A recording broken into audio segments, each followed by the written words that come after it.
Assalamualaikum warahmatullahi wabarakatuh. Bapak Ibu guru hebat, perkenalkan nama saya Sarul SPD, calon guru penggerak angkatan 10 dari SMP Kemala Bayangkari 6 Surabaya.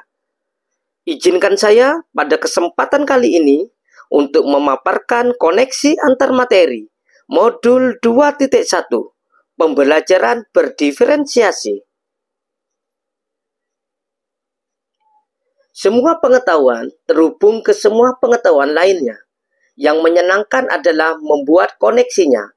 Arthur Aufderhead.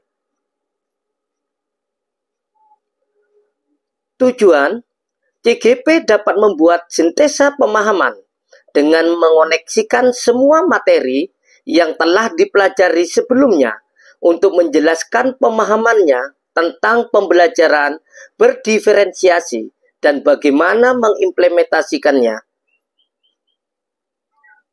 Apa itu pembelajaran berdiferensiasi? Pembelajaran berdiferensiasi adalah pendekatan pengajaran yang mengakui bahwa setiap siswa memiliki kebutuhan minat, bakat, dan gaya belajar yang unik. Pendekatan ini berusaha untuk menyesuaikan dengan metode pengajaran, bahan ajar, dan evaluasi agar sesuai dengan perbedaan individu di antara siswa. Tujuannya adalah untuk memastikan bahwa setiap siswa dapat belajar secara optimal dan mencapai potensi mereka sepenuhnya. Maksudnya apa ya? Ingat, setiap anak adalah unik. Mereka memiliki kelebihan dan kekurangan masing-masing. Begitu pula dengan minat, bakat, gaya belajar, pola pikir, kemampuan literasi, kemampuan numerasi, dan lain sebagainya. Pasti berbeda-beda kan?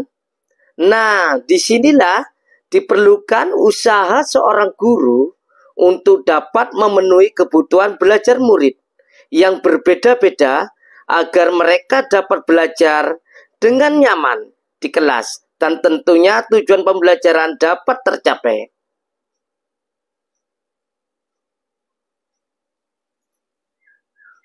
Bagaimana cara untuk melakukan pembelajaran berdiferensiasi di kelas?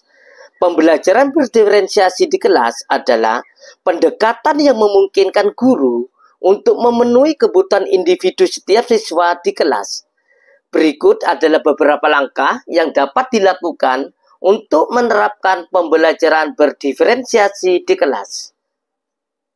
Agar dapat melakukan pembelajaran berdiferensiasi, guru harus mampu yang pertama memahami tujuan pembelajaran, yang kedua mengetahui dan merespon kebutuhan murid, dan yang ketiga menciptakan lingkungan belajar yang mengundang murid untuk belajar. Yang keempat melakukan manajemen kelas yang efektif. Dan yang kelima, melakukan penilaian yang berkelanjutan. Berkaitan dengan kebutuhan belajar, guru harus memahami 3 aspek berikut ini. Yang pertama, kesiapan belajar murid. Yang kedua, minat murid. Yang ketiga, profil belajar murid. Yang pertama, kesiapan belajar murid.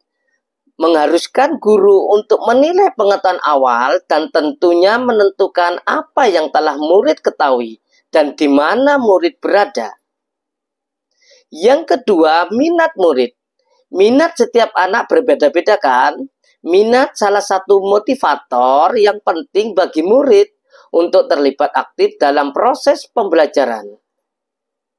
Dan yang ketiga, profil belajar murid dapat ditentukan oleh lingkungan, budaya, gaya belajar, dan kecerdasan majemuk setiap murid berbeda-beda.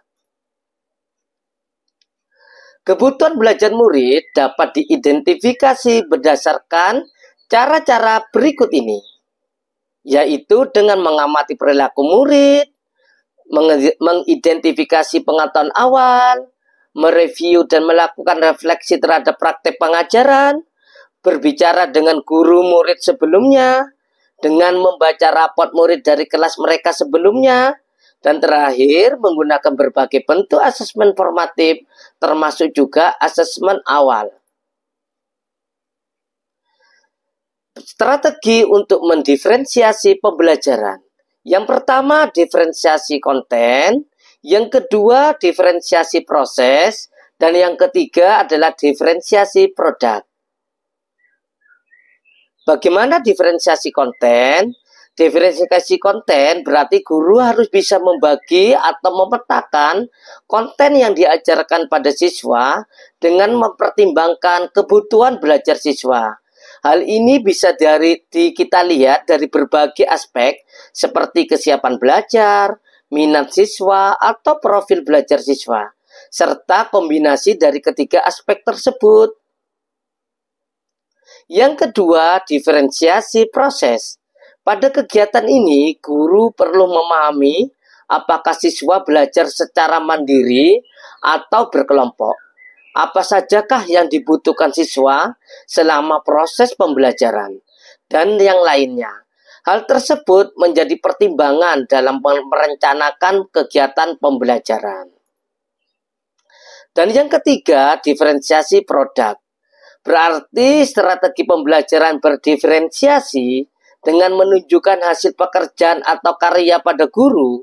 Pekerjaan atau proyek bisa berupa karangan, hasil tes, tulisan, presentasi, pertunjukan, pidato, diagram, rekaman, dan lain sebagainya.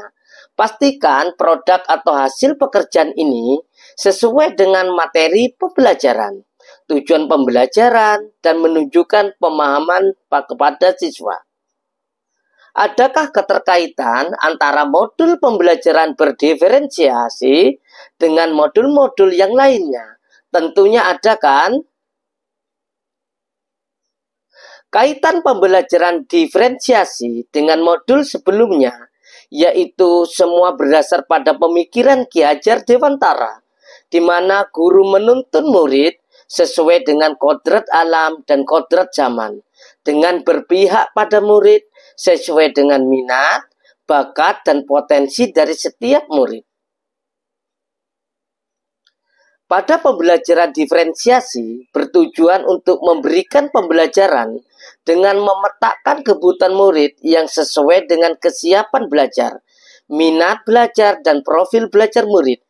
Untuk menerapkan pembelajaran berdiferensiasi, guru harus memiliki nilai-nilai dan peran guru penggerak, di mana nilai-nilai guru penggerak yaitu pertama berpihak pada murid, mandiri, kolaboratif, reflektif, dan inovatif. Dan peran guru penggerak menjadi pemimpin pembelajaran, menjadi contoh bagi guru lain, mendorong kolaborasi, mewujudkan kepemimpinan pada murid, dan yang terakhir menggerakkan komunitas praktisi.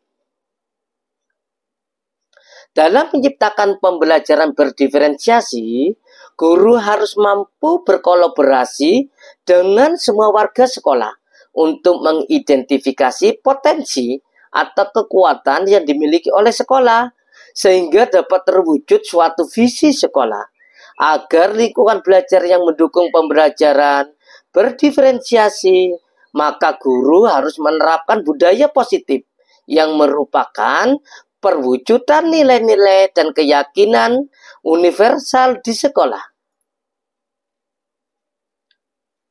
Demikian, semoga video ini dapat menginspirasi. Akhir kata, semoga tergerak, lekas bergerak, dan mari menggerakkan. Assalamualaikum warahmatullahi wabarakatuh. Salam guru penggerak.